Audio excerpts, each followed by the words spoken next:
Bench ने उनको notice issue किया विश्व हिंदू परिषद के लोगों को कि आप वही पैदा हुए, हां लाओ सबूत। तो वो 2 दिन तक हरिद्वार में विश्व हिंदू परिषद के केंद्रीय मार्गदर्शक मंडल की मीटिंग हुई, ऐसा नोटिस इशू होने के बाद। और 2 दिन मंथन करने के बाद में उन्होंने, उनका प्रतिनिधि अखबारों के सामने आया और बयान दिया। क्या बयान दिया? राम वही पैदा हुए, ये हमारे आस्था का सवाल है और आस्था के कोई सबूत नहीं हुआ करते। मेरा बयान नहीं है, विश्व हिंदू परिषद के लोगों का बयान। क्या कहा?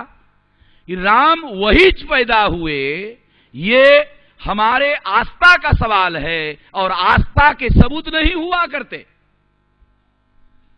उनका बयान, इसका मतलब है विश्व हिंदू परिषद के लोग भी ये मानते हैं कि इसका कोई सबूत अवेलेबल नहीं है। मगर वो कहते, क्या कहते हैं? वो कहते हैं कि वो जो 10x10 का बाबरी मस्जिद में 10x10 का जो मेन गुंबद है, उसका जो 10x10 का एरिया है, वही राम पैदा हुए। ये जो विश्व हिंदू परिषद के लोग क्या कह रहे हैं? वही पैदा हुए। मेरा कहना है वही पैदा हुए। अरे जब राम जन्म ले रहे थे तो तुम सुईन का काम करने के लिए वहां खड़े थे क्या? मेरा ये सवाल है। तो वही इतना गारंटी से कह रहे हो, जैसे तुम राम जन्म हो रहा है और तुम देख रहे हो, इतना गारंटी से कह रहे हो राम वही पैदा हुए। रामायण काल्पनिक है, रामायण ऐतिहासिक दस्तावेज नहीं है। दुनिया में कोई भी आदमी रामायण को इतिहास नहीं मानता। जितने भी ब्राह्मण विदेशों में भाषण देने के लिए जाते हैं यूनिवर्सिटी में, वो यही कहते हैं कि रामायण काल्पनिक है। बृहदत्त की हत्या करने वाला जो पुष्यमित्र शुंग था, उसके दरबार में वाल्मीकि राजकवि थे और वाल्मीकि ने पुष्यमित्र शुंग को सामने रखकर रामायण लिखा। राम नाम का कोई भी व्यक्ति नहीं है। पुष्यमित्र शुंग को राम बनाकर रामायण वाल्मीकि ने लिखा। जिस तरह से विक्रमादित्य के दरबार में कालिदास राजकवि थे और विक्रमादित्य को सामने रखकर कालिदास ने संस्कृत काव्य लिखा, उसी तरह से वाल्मीकि पुष्यमित्र शुंग, जो बृहदत्त, जो सम्राट अशोक का पंतु था, उसकी हत्या किया और हत्या करने के बाद में पाटलिपुत्र में हत्या किया। हत्या करने के बाद में वहां से उसने अपनी राजधानी पाटना से चलकर, पाटना से वाराणसी आया, वाराणसी सुल्तानपुर आया, सुल्तानपुर से फैजाबाद आया, फैजाबाद में और जहां राजधानी बनाया उसे अयोध्या घोषित किया। अयोध्या में राजधानी नहीं बनाया, राजधानी बनाया उस जगह को कहा अयोध्या। अयोध्या, युद्ध किए बगैर जिस राजधानी को बनाया वो अयोध्या।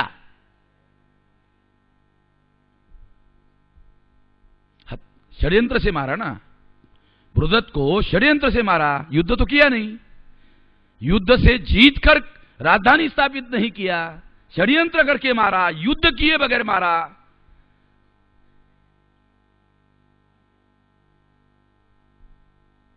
इसलिए राम के जन्म का कोई तारीख का पता नहीं है। जब राम का जन्म ही नहीं हुआ तो राम का मृत्यु भी नहीं बताया जा सकता। इसलिए उन्होंने क्या कहा कि वो जो नदी है वहां, कौन सी भाई? सरयू, सरयू नदी में डूबकर राम मर गए, आत्महत्या किया, ऐसा वो कहते हैं। वो उन्होंने वहां डूबकर मरे। अब इतना महान आदमी डूबकर मर गया, इतना ऐसे ही मर गया डूबकर, उसको तैरना भी नहीं आता था, इतना महान आदमी। उन्होंने लिखा, हम नहीं बोल रहे, उन्होंने जो लिखा वो बता रहा हूं। क्योंकि जिसका जन्म नहीं बता सकते हैं उसका मरण आप तिथि नहीं बता सकते हो, तो जन्म का कोई पता नहीं है, उसके मृत्यु की तिथि का कोई पता नहीं है। उसका मृत्यु भी इसी तरह से बताया गया।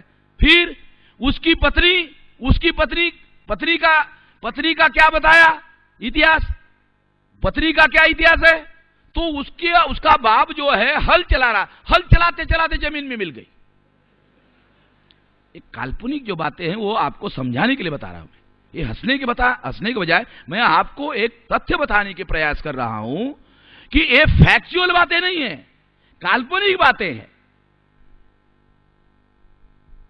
इसलिए जमीन फटकर, जैसे राम डूबकर मरे वैसे सीता का भी मृत्यु, वो जमीन फटी फिर वो उसके अंदर समाहित हो गई। इसलिए सीता के बारे में वो सीतामढ़ी जो है उधर वो क्या कहते, सीता समाहित स्थल, समाहित हो गई, जमीन के नीचे चली गई। सब काल्पनिक बातें, मैं इसलिए आप लोगों को बता रहा हूं, ये मजाक के लिए नहीं बता रहा हूं। आप लोग अपने दिमाग का, तर्क का उपयोग करके उसको जांचने की कोशिश करिए तो आपको पता चलेगा। इससे पता चलता है कि राम नाम का कोई भी व्यक्ति इस धरती पर, दुनिया में कहीं पर भी कहीं पैदा हुआ नहीं। चलो थोड़ी देर के लिए मान लेते हैं।